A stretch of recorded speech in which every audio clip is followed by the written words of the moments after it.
This is part two of the Travel Nursing Pay Cap series. And for clarification of this investigation and kind of where the news articles are going around about the nurse pay cap, is it something that the federal government, so it would impact all 50 states, is curious about or looking at? Is it something that an individual state is looking at? Is it something one hospital association is looking at? Where did it actually like who's trying to push for this and who's looking at it? So there's a couple different things. I think with the investigations, that is some hospital associations and long-term care facilities that are looking, asking states and Congress to look into the allegations that staffing firms are price gouging. Now, what you're seeing in some states, and I want to be very clear about this, this is not on the federal government at all. But Mm, what you're seeing in some states is they've proposed legislation that would put in place nurse rate caps. mm, And what that would do would essentially cap the amount of money that a nurse could earn based on profession and seniority uh, in a certain state. Right now, today, there are two states, long before the pandemic, that passed and have nurse rate caps in effect: Massachusetts and Minnesota. wow. And you talk to staffing firms, and it's very hard for those states to get nurses to work there because you have put up an artificial constraint on how much money they can earn. And quite frankly, if you're a travel nurse, right, and let's say you want to go to the Northeast, let's say it's the springtime and you love the Northeast in the spring. Um, you go to Massachusetts, you've got somebody telling you, you've got the government that set a cap, a ceiling on how much you can earn hourly. If you make a left turn and you go toward Vermont or New Hampshire or Connecticut, there's absolutely no cap whatsoever. If you go to New York or if you go to Rhode Island, no cap whatsoever. So it's very hard for states to get that kind of quality care when nurses know that there's 48 other states in the country that don't place any artificial cap on nurse wages.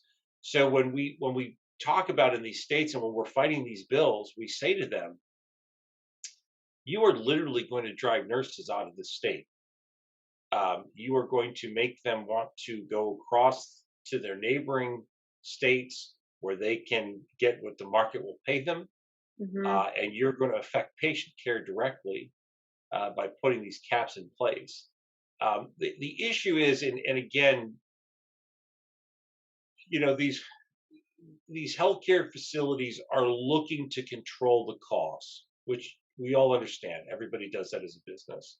Mhm. But the fact of the matter is that nurse wage caps are they're not. It's not even enough to say they're not the right way to do it. I mean, it would take a problem and make it into a catastrophe for a state if they were to enact nurse wage caps. Wow, and so 2 states had already had nurse wage caps before the pandemic began? Oh yeah, I mean, I came to work at ASA in 2003, Yeah. and Massachusetts already had nurse wage caps in place at that point. Now, Wow. to be fair, um, there are times when the nurses that have worked there haven't even realized that there are nurse caps in place because Mhm. if they're placed at a reasonable level, it may no one may ever realize it because Yeah. you don't have that problem. What happens though is if the supply gets particularly low, I mean you don't even need a national pandemic to cause this, but if you've Mhm. got something, let's say for instance, um, let's say in Massachusetts everything's fine, we're in a normal world, right? And all of a sudden Massachusetts gets a huge flu outbreak. They get a bad strand of the flu in the wintertime, and just hospitals and ERs are overrun with flu patients and outpatient clinics. And now you've got this need for more nurses to handle this issue. Mhm. That's going to push the price up, and not to maybe the extent that we've seen now, but it's going to push the price up. And if you're close to that cap and you're going over, you're going to see those nurses that are looking at neighboring states who probably have similar issues. And Mhm. nurses are never going to be out of work if they want to work. We know that. I mean, there is a nursing shortage.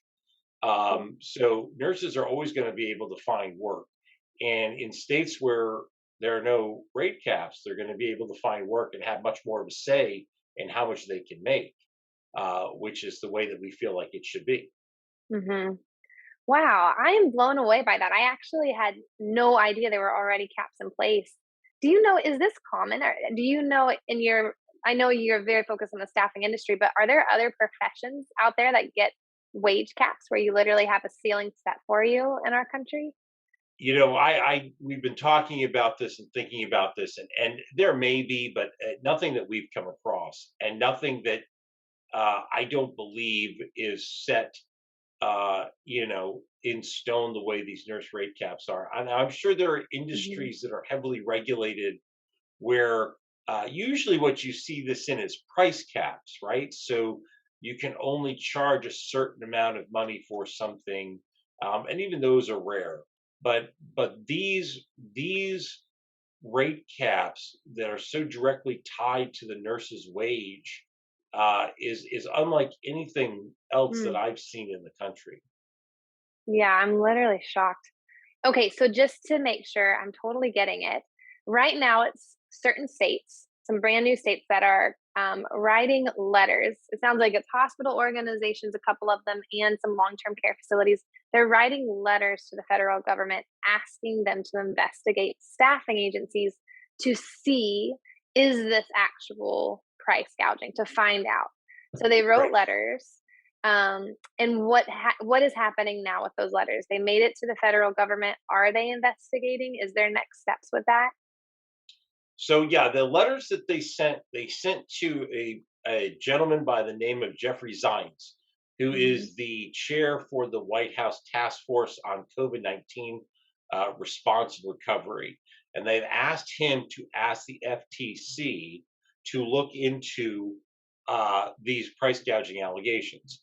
mhm. We have heard nothing from the FTC that they are going to investigate. We have not heard that they are. And I don't know that they would necessarily tell us, but we have not seen anything. And to our knowledge, none of our members have been asked to participate in any kind of investigation. So as far as we know, there's nothing going on.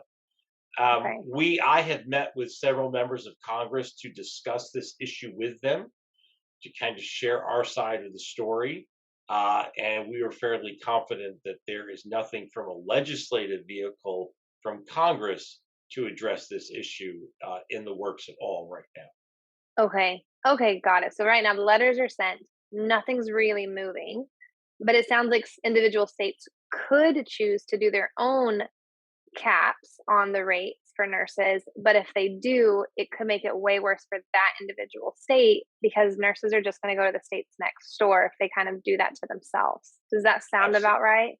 That's absolutely right. You Yeah. could come and lobby with me. That's exactly the argument that we make, that Mhm. Yeah. states that try to solve the problem by capping uh, nurse rates are going to make the problem worse. And in fact, it was interesting in that a couple of weeks ago, Governor Inslee from the state of Washington held a press conference, and during the press conference, somebody mentioned that Oregon was considering a bill that would cap nurse wage rates, Mm. and the governor literally said, I'm a firm believer that Oregon should pass and sign that bill, and then every nurse in Washington state should feel free, or in Oregon should feel free to come to Washington state where we have no rate caps and we never will have any rate caps. And Mm. there will be plenty of work for them to do here. So, this is not just an industry position that we're saying. This is something that policymakers understand. And it's actually, to be completely candid, when you talk about a rate cap bill, many times we have seen the hospital association oppose rate caps because they know how badly it will affect their supply of labor. Mm. Their complaining that the rates are too high. They are, frustrated. There are some of them that are obviously are suggesting that that some staffing firms are doing something wrong. But I have not yet seen a hospital association fully embrace rate caps Mm, because I think they understand exactly the point we make that it would dry up the supply of nurses in the state almost overnight. yeah. It does sound like it might be a bit of, like, exactly what you guys are working on, an education issue, and maybe the people that are proposing this don't really understand how bill rates work and what's going on, and the hospitals and people that do are like, "Don't take our nurses. Don't do this to us, Yeah, please." yeah, Yeah. yeah. Okay, and how many states are we talking about here that are looking into this? So there's, I think right now we're up to about 12 states that have some sort of bills out there. And I'd say of those 12 states, I'd say there's probably half of them have some language in the bill that would be nurse rate caps. Mm, Some of them try to do it a little bit differently, where they try to um, base how much a staffing firm can charge on certain costs. So they're trying to say, well, that's not really a nurse rate cap. But for instance, one of the states that is doing this, they list what expenses could be reimbursed or could be included in that allowable, uh, you know, fee that can be paid, and they don't include a lot of things, especially with travel nurses. So the cost that can be recouped from the staffing firm without being subject to a cap would not include things like hotels and meals and transportation, oh, yeah, that wouldn't um, work. Yeah, they'd which lose would all their certainly travelers. Mhm, impact the staffing firm's ability to place travel nurses in that state. mhm. So there's probably about 6 states that are considering some sort of a wage cap issue right now, and it's a short session for most of these legislators because it's an election year, and so it's a lot of fast and frenzied, and there are some states that are getting ready to adjourn for the year in the next couple of weeks. So there's a lot going on right now, but again, they're all looking at ways to try uh, and control the costs that are being uh, given to Mm, them. Some of the states, are really not focusing on nurses at all. They're really just focusing on staffing firms and what information they can give to them, which is probably nothing your listeners are concerned with because it wouldn't affect their rates at all. mhm, But again, I think the thing that the thing that they most that these and let me say this, this is really, for the most part, being driven by the long-term care facilities and the nursing homes, and there's a mm, legitimate reason for that. They have a much different revenue structure than hospitals. Most nursing homes and long-term care facilities get a majority of their money from Medicaid and Medicare reimbursement. And mhm. my understanding is before the pandemic, those reimbursement rates were too low. And now, since the pandemic and the rise in all sorts of costs, they are pitifully low, to the point where I know a lot of these facilities are looking at, having to either go out of business or do other Oh, wow. drastic things to keep their doors open, um, because that is their main source of income. A lot of hospitals obviously have, other insurance. They get money from insurance. They get some, private money as far as they directly charge the patients. There's been some federal money that's been given out during this pandemic. Mhm, So this is really being driven by the long-term care facility and the nursing home facilities because of the dire economic situation that they're in, mm, um, which I think we all feel bad for. yeah, But again, trying to artificially tamp down the wages that a nurse can make is not going to solve that problem at all. mhm, It's mhm. just going to make it worse. Oh, that's so interesting. Okay, and I guess the question for them too, like we've been saying, it's this question mark too is it price gouging or is it supply and demand? And I think the question there, which travelers will relate to, is it sounds like some of the facilities are like, look, these bill rates have gone way up. And we just don't understand how much of it is actually getting passed on to the traveler, or are you just keeping way more profits than is even fair to take advantage of this pandemic? Because just like travelers, a lot of times we wish for more transparency. We don't get it. We have no clue what the bill rate is. But it sounds like the facilities are almost in a little similar spot where they're like, we understand our spend, but we're just not understanding like where all that spend is going and is it fair or is it not fair? So it sounds like transparency and education on both sides could help everyone understand that this is fair and this is supply and demand, or it's not. Look how much extra you're keeping, if some staffing agencies aren't doing things like a more fair way. Does that Yeah, sound about right? yeah. It's interesting because I think there is, there's certainly transparency is, I think, a really important goal for a staffing firm and a client to get to. Mhm. Um, Knowing that both have information that is proprietary to their business that they are not going to share with anybody Yeah. because it would then put them at a competitive disadvantage. And I think that's something that both sides need to realize. We also know that, you know, there's a lot of competition out there for staffing firms. There's about 5,000 staffing firms that place nurses in the Mhm. United States. So, and with travelers literally being able to go just about anywhere, um, you know, you don't have to just work with one staffing firm as a healthcare facility. Mhm. You can go around to three or four and basically negotiate rates and negotiate other parts of your contract. And that happens all the time. Yeah. So, that's important for these facilities to do. It's not just to call up somebody and say, hey, I need five nurses tonight. I'll pay anything. Just get them over here. And obviously, things happen, and sometimes that's necessary. But these kind of long term conversations and relationships will help with that as far as transparency and the information that is shared back and forth between Mhm. the staffing firm and the client. When you talk about the travel nurses, there's so many factors that goes into that bill rate. And a lot of times it's it's it's hard to get your arms around just how many different factors. So let's just come up with a couple different examples, right? Yeah. And as weird as they sound, I think people out there, your audience that's listening to this, I'm betting there are going to be a few people that can probably relate to just about every example.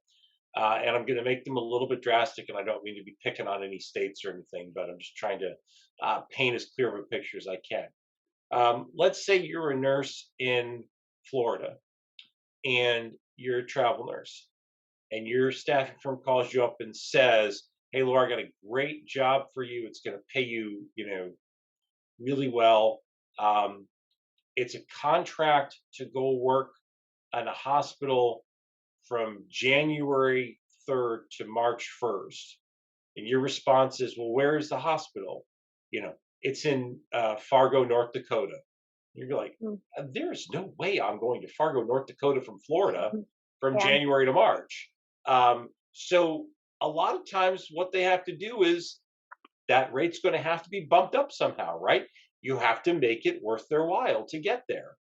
And so all of a sudden it's like, okay, well, originally they were going to pay you, $50 an hour, but I got them to go up to $65 an hour. And then your response is, well, if you make it $70 an hour, I'll do it. Mhm. There are other times when you're getting a nurse from somewhere and sending them to um, somewhere, maybe it's rural, maybe it's somewhere off the beaten path where it's really hard to attract people there because there's not much more to offer them besides the hospital job. So that those rates have to be up higher. On the other hand, if you're sending somebody to, a hospital in Los Angeles or New York City or somewhere that is considered a prime spot, you know, maybe you don't have to offer somebody as much incentive pay to go there because they want to go there, right? What if there was a nurse in Fargo who got offered a job in Maui? for 8 weeks during the winter time. I don't know that you'd have to pay them much of a bonus to get them to agree to go there. So there's all these factors that go into this. Not to mention the fact that, you know, we also look at, we try to make sure that states with, you all know this, I know, but a lot of states have what are called nurse patient ratios, right? So there have to be a certain number of nurses on the floor depending on how many beds are filled. One of the things that we've heard during the pandemic is that, again, because of the shortage and because of the money they're paying, and a lot of other things, we've heard of nurses getting placed in facilities where, maybe, and again, making this number up, but maybe a nurse would be responsible for 5 beds on a floor, uh, usually, and now in the pandemic they've got 13 beds that they're responsible for.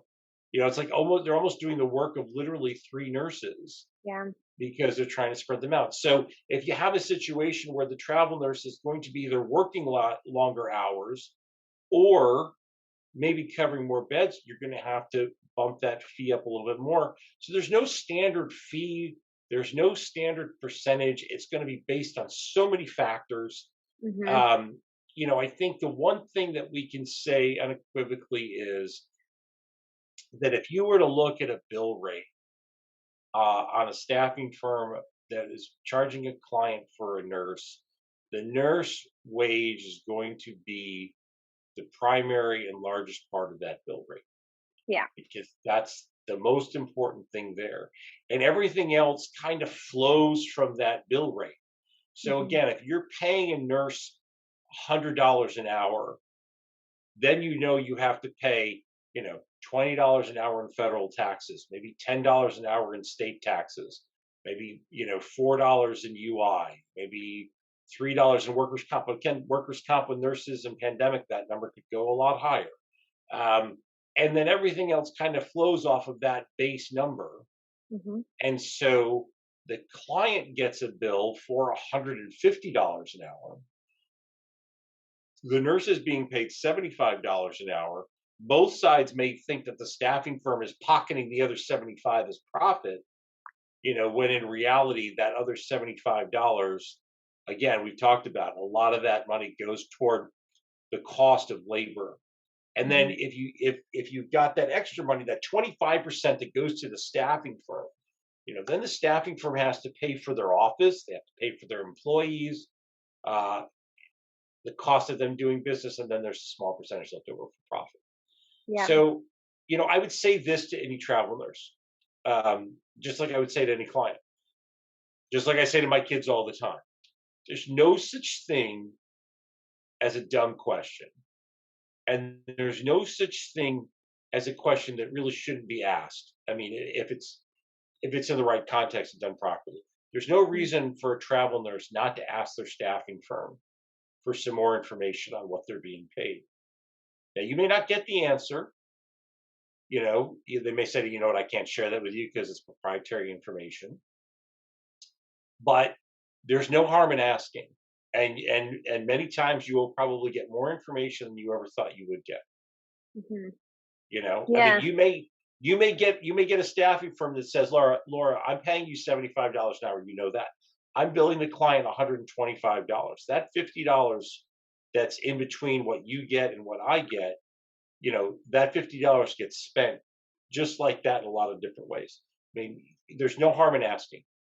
And quite Hmm. frankly, if you've got a staffing firm that's not sharing a lot of information, then the supply of staffing firms works both ways. We tell the clients they should shop around. The nurses should feel free to look around as well. Yeah. Maybe there's I a staffing completely firm agree. that's going to Yeah. be more open and transparent Hmm. that you're going to be more comfortable working with. Yeah, that was such a good explanation of all the things that go into a bill rate too. So travelers, I think most of you guys know that that's listening, but the bill rate isn't as the hourly rate that the staffing agency will bill the facility. And I have one more question about the bill rate, and then we'll just kind of move into the end of this of the likely outcome of these letters and investigations. But on the bill rate, I'm curious who decides the bill rate? Is it the staffing agency that says this is what we're charging you because of supply and demand?